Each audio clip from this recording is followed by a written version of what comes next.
Арнама қош келдіңіздер. Бүгін макароннан палау дайындаймыз. Әрине бұл палау емес, бірақ ол өте дәмді, тойымды, сіңімді, майлы емес. Аяғына дейін қараңыздар. Қалай Ләйлә, ұнай ма?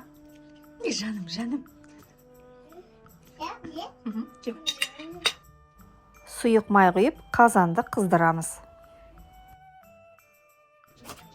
Пиязды жартылай сақиналап тураймыз. Етті кішкентай төртбұрыштап тураймыз.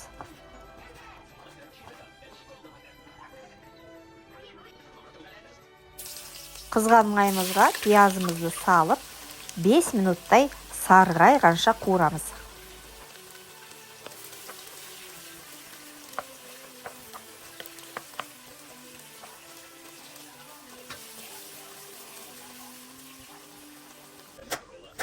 Сәбізді соломка қылып, орташа текшелерге кесеміз.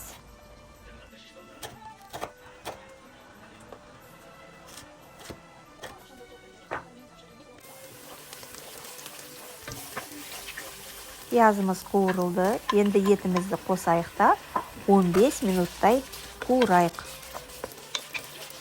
Жалпы бүкіл тамақтың дайындалуы үлкен отта болады, тек соңында ғана кішкентай отта бұқтырамыз.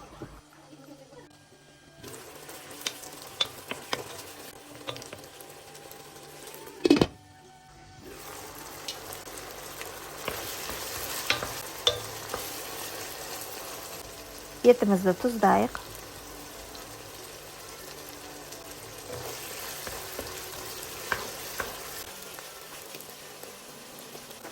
Он 15 минуттай етіміз қуырылды. Енді сәбізімізді 10-15 минуттай жұмсақ болғанша қуырамыз. Бір қызанақты майдалап турап салып жіберіңіз.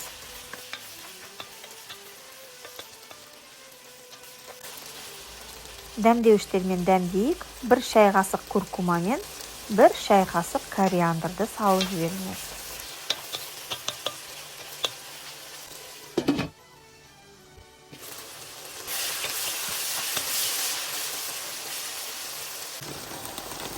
Енді макарондарды салып 5-7 минуттай қуырамыз. Астын араластырып тұрыңыздар, күйіп кетпесін.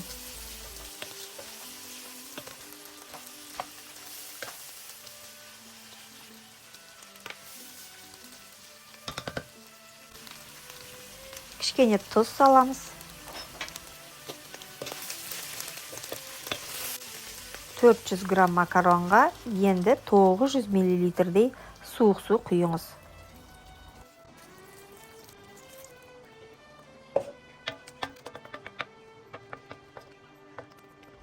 Енді үлкен отта судың қайнағанын күтеміз. Қақпағын жауып қойыңыз. Суы қайнады, тұзын көріңіз. Тұз аз болса, тұзын салып, қақпағын жауып, 20 минут бая отта бұқтырамыз. Ал, макароннан палауымыз дайын болды. Сондай дәмі жақсы шығады. Жасап көріңіздер, кеңес беремін. Өте тойымды, майсыз, дәмді. Балаларым сүйіп жейтін тағамның бірі. Егер бейнемен рецепт ұнаса, лайк басып тіркеліп кетіңіздер, сонда менің жаңа рецепттерімді жіберіп алмайсыздар. Аяғына дейін назарлағаныңыз үшін рахмет. Астарыңыз дәмді болсын.